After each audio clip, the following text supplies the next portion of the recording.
La plaza Dzerzhinsky, en la estratégica ciudad soviética de Kharkov, estaba envuelta en llamas y humo.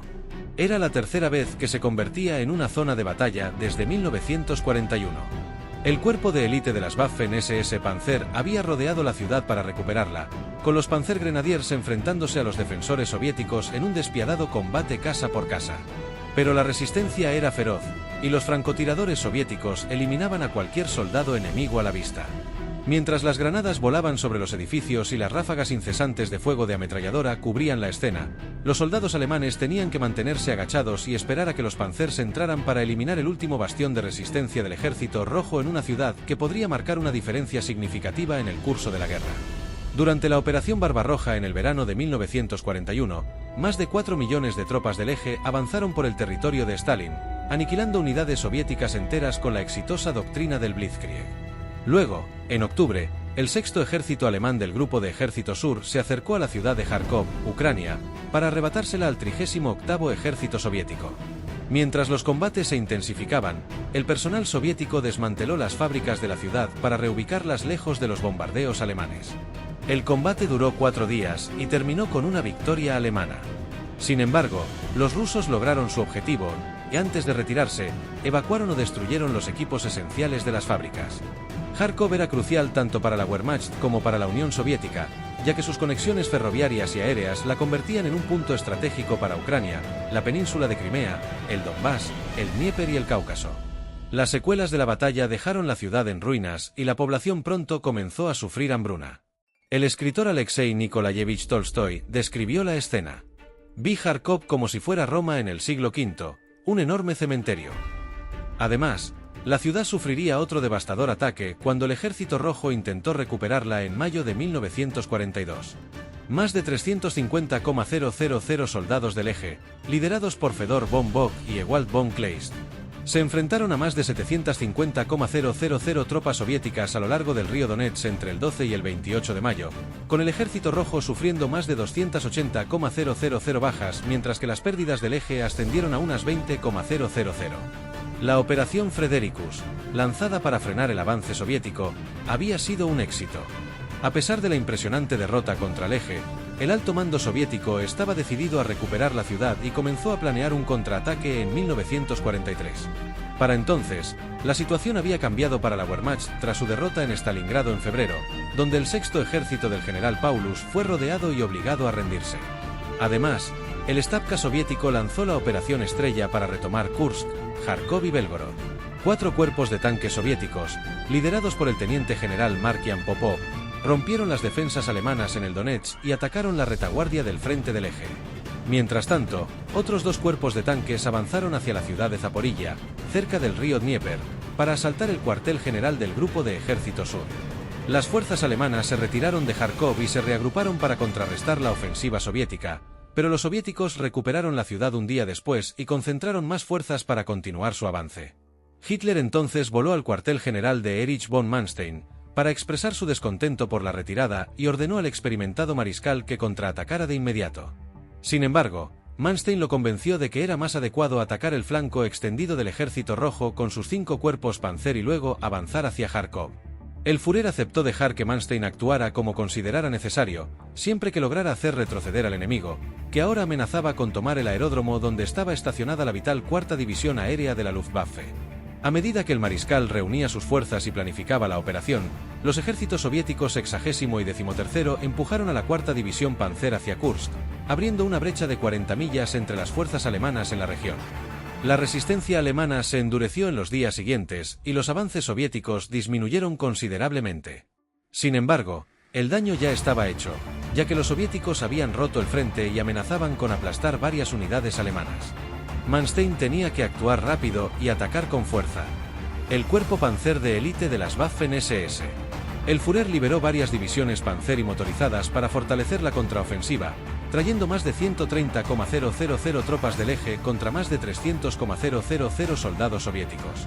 Sin embargo, el daño estaba hecho, y aquellos soviéticos habían roto el frente y amenazaban con aplastar varias unidades alemanas.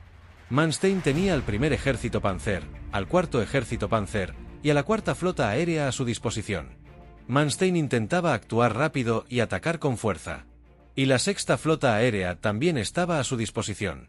Esto incluía la élite de la primera división Panzer SS Luftstandarte Adolf Hitler, la segunda división Panzer SS Das Reich y la tercera división Panzer SS Totenkopf. Todo el cuerpo Panzer de las Waffen SS comprendía más de 20,000 soldados y estaba comandado por el general Paul Hauser. Mientras tanto, el Ejército Rojo había comprometido el frente central y la 16ª Flota Aérea en la ofensiva. Esto comprendía la Primera Armada de la Guardia, la Tercera Armada Blindada, el Cuerpo de Caballería de la Guardia Primera y los Ejércitos Sexto, Cuadragésimo y Septuagésimo. El plan de Manstein constaba de 3 fases. La primera consistía en la destrucción de las cabezas de puente soviéticas.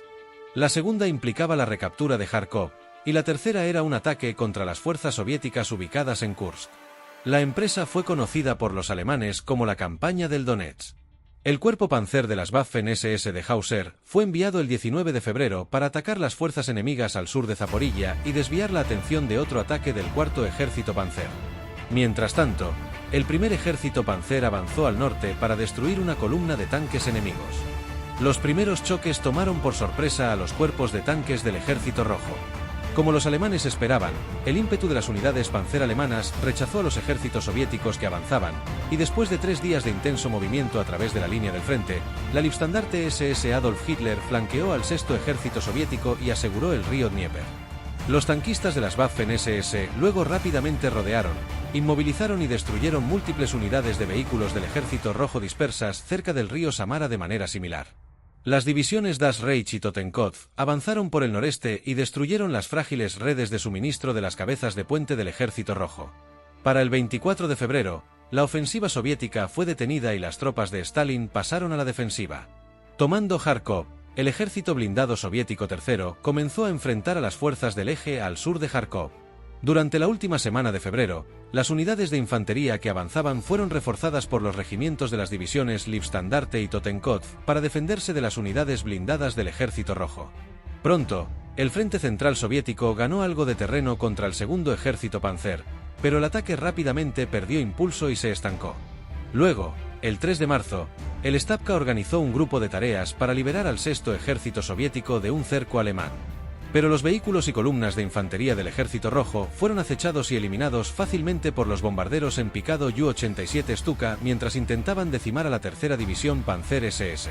El esfuerzo de alivio soviético salió mal, y el 15º cuerpo blindado fue luego rodeado por la división Totenkopf, que logró flanquearlo con otras unidades. Lo mismo ocurrió con el 12º cuerpo blindado, que pasó a la defensiva tras enfrentarse con la división Das Reich luego de las victorias alemanas. El ejército blindado soviético tercero fue totalmente aniquilado y obligado a retirarse hacia sus líneas amigas. Y para el 5 de marzo, el sexto ejército soviético y numerosas unidades de tanques habían sido destruidas por los esfuerzos conjuntos de las unidades terrestres y la Luftflotte 4, dirigida por el mariscal de campo Wolfram von Richthofen. Finalmente, la Luftwaffe realizó más de 1000 salidas durante la fase inicial de la contraofensiva y proporcionó apoyo aéreo cercano a las divisiones Panzer. Recuperando Kharkov, el 7 de marzo, las divisiones Panzer comenzaron a avanzar hacia Kharkov, y Manstein decidió atacar desde el oeste para rodear la ciudad desde el norte. Los cuerpos de tanques soviéticos y la infantería mecanizada hicieron todo lo posible para detener a los del eje de rodear la ciudad, pero fue en vano. 2 días después, el cuerpo panzer de Hauser dividió los ejércitos 40º y 69º, así como al tercero ejército blindado, antes de completar su avance hacia el norte. El acero se encontró con el acero, y las tácticas superiores alemanas pusieron en fuga a las desconcertadas unidades soviéticas. Con los tanques soviéticos dispersos, el cuerpo panzer SS luego giró hacia el este y completó el cerco. El Stavka organizó una serie de contraataques para liberarse, pero ya era tarde para detener la máquina de guerra alemana. Hauser inmediatamente pasó a la ofensiva con sus tropas SS. La Luftstandarte atacó desde el norte, la división Das Reich atacó desde el oeste, y la Totenkopf proporcionó apoyo desde los flancos noroeste. Mientras tanto, el segundo regimiento Panzer Grenadier avanzaba hacia la ciudad en 2 columnas para asegurar el ferrocarril Belgorod-Kharkov, y otro batallón se apresuró a atacar a los defensores del distrito Post de Severny en la ciudad. La resistencia fue feroz y el progreso lento. Los soviéticos se hicieron fuertes en las calles y los edificios con ametralladoras de P-27. Esto obligó a las tropas SS a retirarse momentáneamente del distrito de Alexeyevka después de que una unidad de tanques T-34 las atacara. Aún así, los alemanes reanudaron su avance tras recibir apoyo de bombarderos Stuka y cañones de asalto Stug, y estalló un brutal combate cuerpo a cuerpo entre ambos ejércitos en los suburbios de la ciudad. La ciudad destruida.